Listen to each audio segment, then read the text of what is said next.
Bismillahirrahmanirrahim. Kıymetli kardeşlerim, değerli gönüldaşlarım, kardeş ülke Pakistan'ın geleceği olan kıymetli genç kardeşlerim. मेरे मुअज़्ज़िज़ भाइयों, मेरे प्यारे दोस्तों, नौजवान भाइयों जो दोस्त मुल्क पाकिस्तान का मुस्तकबिल है। Hepinizi saygı, sevgi ve muhabbetle selamlıyorum. मैं आप सबको इज्जत, मोहब्बत और प्यार से सलाम करता हूँ। Sizlere Fatih'in ebedi istirahatgahı, hilafetin son başşehri İstanbul'dan, Ertuğrul Gazi'nin vatanı Söğüt'ten, Mevlana Celaleddin Rumi'nin makamı Konya'dan, Türkiye'den, Ankara'dan selam getirdim. मैं आपको फातिह सुल्तान महमद की आखिरी आरामगाह, हिलाफत का आखिरी दारुल हुकूमत इस्तांबुल से, मौलाना जलालुद्दीन रूमी का दफ्तर कोन्या से, अर्तुगरुल गाजी का वतन सऊद से, तुर्की से, अंकारा से सलाम लेकर आया हूँ। Ve yine sizlere yolumuza lider olan, yaklaşık çeyrek asırdır insanlık için, ümmet için gece gündüz demeden koşturan, Türkiye'deki en büyük gençlik hareketinin kurulmasını sağlayan Sayın Cumhurbaşkanımız Recep Tayyip Erdoğan'dan selam getirdim. और फिर आपको जो हमारे रास्ते की रहनुमाई करते हैं, तकरीबन 1/4 सदी से जो इंसानियत के लिए, उम्मत के लिए दिन रात मेहनत कर रहा है, जो तुर्की में नौजवानों की सबसे बड़ी तहरीक को तलाश करने में मदद दी, रजब तय्यब एर्दोगान से सलाम लेकर आया हूँ। Esselamu Aleyküm ve Rahmetullahi ve Berekatüh. Öncelikle nazik davetleri için Cemaat-i İslamiye'ye, Sayın Başkan Siracül Hak Beyefendi'ye ve Cemaat-i İslami gençlik kollarına teşekkür ediyorum. सबसे पहले काइंडली दावत के लिए जमात इस्लामी पाकिस्तान और रेस्पेक्टिव लीडर सिराजुल हक और जमात इस्लामी का यूथ ऑर्गेनाइजेशन का बहुत शुक्रिया। Kıymetli kardeşlerim, मेरे अजीज भाइयों, bizler kilometrelerce uzaklıkta olsak da kaderleri bir yazılmış, aynı sevdaya baş koymuş iki milletiz. मीलों दूर होने के बावजूद हम दो कौमी जिनकी तकदीरी एक साथ लिखी है और हम एक ही मकसद पर है। Bizler kardeşiz. Bizler kardeşten öte sırdaşız. Birlikte var olup birlikte var olacak iki millet ve devletiz. हम भाई हैं, बिल्कुल हम भाइयों की बजाय राजदार हैं। हम दो बरादर कौमी और रियासती है जो एक साथ मौजूद थे और रहेंगे। Pakistan bizim için sıradan bir devlet değildir. Pakistan bizim için başka bir devlet de değildir. Pakistan हमारे लिए कोई आम रियासत नहीं है। पाकिस्तान हमारे लिए कोई आम मुल्क भी नहीं है। Pakistan candır. Pakistan sevgilidir. Pakistan göz bebeğimizdir. Pakistan candan öte candır. Pakistan हमारी जान है, पाकिस्तान अजीज है, पाकिस्तान हमारी अन का तारा है, पाकिस्तान जान से बढ़कर है।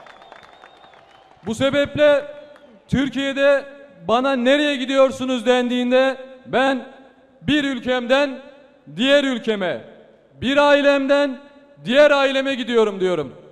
इसलिए जब मुझसे पूछा जाता है कि तुम कहाँ जा रहा हो, तो मैं कहता हूँ कि मैं एक मुल्क से दूसरे मुल्क, एक खानदान से दूसरे घर जा रहा हूँ। Çünkü ben bu kardeşliğin, bu yoldaşlığın, bu kader ortaklığının kıyamete kadar süreceğini biliyorum. क्योंकि मैं जानता हूँ कि ये भाईचारा और हमारी तकदीर दुनिया के आखिरी तक कायम रहेंगे। Kıymetli kardeşlerim, bu kardeşiniz Türkiye'mizde kurulu olan en büyük gençlik hareketinin Türkiye'mizin bütün vilayetlerinde, bütün ilçelerinde teşkilatlanmış, dünyanın birçok ülkesinde temsilcisi bulunan TÜGVA'nın yani Türkiye Gençlik Vakfı'nın temsilcisi olarak buradadır. मेरा अजीज भाइयों, मैं तुम्हारा भाई तुर्की में नौजवानों की सबसे बड़ी मूवमेंट जो तुर्की के तमाम शहरों में कायम है, जिसके दुनिया के काफ़ी ममलकत में नुमाइंदे हैं, TÜGVA मतलब तुर्की जवान फाउंडेशन के नुमाइंदे के तौर पर यहाँ हूँ। TÜGVA'nın varoluş gayesi insanlığın huzuru ve refahıdır. TÜGVA के वजूद का मकसद इंसानियत का अमान और फलाह है। TÜGVA'nın çalışmalarının ana gayesi milli ve manevi değerlere bağlı, dünyada siyasete, sanata ve akademiye yön verecek gençler yetiştirmek, bu gençlerin yetişeceği ortamları sağlamaktır. TÜGVA के काम का बुनियादी मकसद ऐसे नौजवानों को उभरना जो कौमी और अखलाकी अक़दार से सरशार दुनिया में सियासी, एकेडमी और फ़न को तश्कील देंगे और ऐसा माहौल फराहम करना है जिसमें नौजवान परवान चढ़ेंगे। TÜGVA'nın zihin ufkunu belirleyen lider Recep Tayyip Erdoğan'dır. TÜGVA'nın hamisi Recep Tayyip Erdoğan'ın davasına inanmış sadık dava arkadaşlarıdır. रजब तैयब एर्दोआन वो रहनुमा है जो TÜGVA का लाही अमल का तायीन करता है। TÜGVA के मुहाफ़िज़ रजब तैयब एर्दोआन के वफ़ादार दोस्त है जो उनके मकासद पर यकीन रखते हैं। TÜGVA'nın nihai hedefi Rabbimizin rızasını kazanmaktır. TÜGVA के तमाम कामों में मकसद अल्लाह के रज़ामंदी है। Hani diyor ya son çağın çığır açan lideri Mevdudi, gerçek başarı Allah katında isminizin münafık yerine mümin, asi yerine müslim ve vefasız yerine vefakar olarak yazılmasıdır. जैसे कि आखिरी ज़मान के मशहूर रहनुमा उस्ताद मवदूदू कहते हैं, अल्लाह के नज़दीक आपका नाम मुनाफिक के बजाय मुमिन, बाकी के बजाय मुसलमान और बेवफा के बजाय वफादार लिखा जाता है।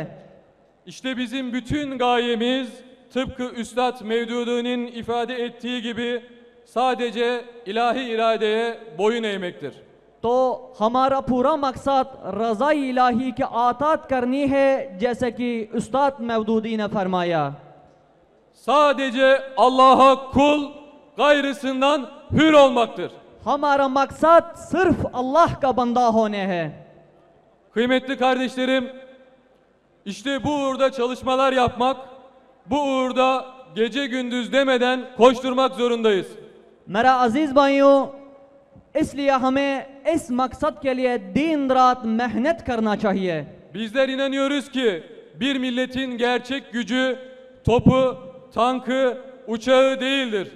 हमें यकीन है कि किसी कौम की असल ताकत मिसाइल्स, टैंक्स और प्लेन्स नहीं है। Bir milletin gerçek gücü vatanını seven işte buradaki gibi imanlı gençlerdir. किसी कौम की असल ताकत इसके वफादार नौजवान है जो अपना वतन से मोहब्बत करता है। Çünkü istikbal bu gençlerin, bu zihinlerin ellerinde şekillenecektir. क्योंकि मुस्तकबिल इन्हीं नौजवानों और जहनों के हाथों बनेगा। Bizler sadece toplumun bir parçası değil, aynı zamanda bu toplumun geleceğiyiz. हम ना सिर्फ मुआशरा का हिस्सा है बल्कि मुआशरा का मुस्तकबिल भी है। Bu yüzden bu çalışmalarımızı sadece bugünü düşünerek yaparsak yanlış yapmış oluruz. इसलिए अगर हम अपना काम सिर्फ आज के बारे में सोच कर करेंगे तो हम यकीनन गलत कर रहा होंगे। Bizim istikbale yürümemiz gerekir. हमें मुस्तकबिल की तरफ चलना है। Bizim istikbali planlamamız gerekir. हमें मुस्तकबिल के लिए मंसूबे बनाना की ज़रूरत है। Bizim gelecek yüzyılı yeniden yapılandırmamız, yeniden konuşmamız gerekir. हमें अगली शादी की दोबारा तामीर करना चाहिए, दोबारा बोलना चाहिए। Kıymetli kardeşlerim, her millet liderinin zihin ufku kadardır. Nasıl ki Mevdudi Pakistan'dan bir uyanış hareketi başlattı ve bu başlangıç Türkiye'yi ayağa kaldırdı. İnançlı insanları yeniden mücadelesinin içerisine kattı. हर कौम का हुदूद उनके रहनुमा तक है।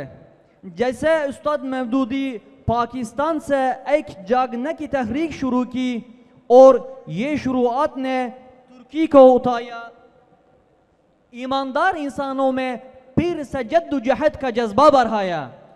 Aynı şekilde bugün Türkiye'mizde Sayın Recep Tayyip Erdoğan biz ümmetin gençlerine yeni zihin ufukları çizmiş, önüne yeni hedefler koymuş, gençlerin sınır ve ülke tanımaksızın lideri olmuştur.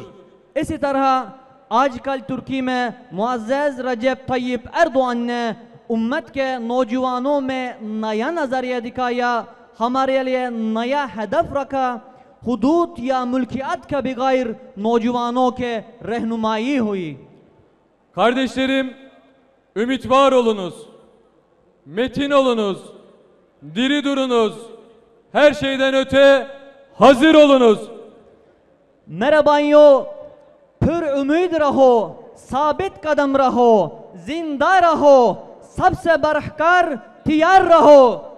Gelecek yüzyıl biz müminlerin, biz Muhammedilerin yüzyılı olacaktır. अगली शादी हम मुमिनों की, हम मुहम्मदियों की होगी। Gelecek yüzyıl gönüllerinde İkbal'in muhabbeti, aklında Mevdudi'nin azmi ve gayreti, zihninde Erbakan'ın feraseti ve bizatihi kendisinde Recep Tayyip Erdoğan'ın dirayeti ve kudreti olanların yüzyılı olacaktır. अगली शादी उन लोगों की शादी होगी जिनके दिलों में इकबाल की मोहब्बत है, इनको जहनों में उस्ताद मवदूदी के अज़्म और कोशिश है, उनके जहनों में अरबाखान की दौरंदिश है और रेजेप तय्यिप एर्दोआन की जहानत और ताकत है। Gelecek yüzyıl Filistin'in, Keşmir'in, Malezya'nın yüzyılı olacaktır. अगली शादी फिलिस्तीन, कश्मीर या मलेशिया की शादी होगी। Gelecek yüzyıl Balkanların, Kafkasların, Kudüs'ün, Mekke'nin, Medine'nin yüzyılı olacaktır. अगली शादी बल्कन, कफकास, मक्का और मदीना और खुदस की शादी होगी। Gelecek yüzyıl Pakistan yüzyılı olacaktır. अगली शादी पाकिस्तान की शादी होगी। Çünkü gelecek yüzyıl Türkiye yüzyılı olacaktır. अगली शादी तुर्की की शादी होगी। Bu duygu ve düşünceler ile hepinizi saygı, sevgi ve muhabbetle selamlıyorum. इन एहसासात और ख्यालात के साथ मैं आप सबको इज्जत, मोहब्बत और प्यार से सलाम करता हूँ। Pakistan का मतलब किया, Pakistan, Pak Türkiye, Pak Türkiye dosti. Hepinizi Allah'a emanet ediyorum. Fi emanillah. Esselamu aleyküm ve rahmetullahi ve berekatühü.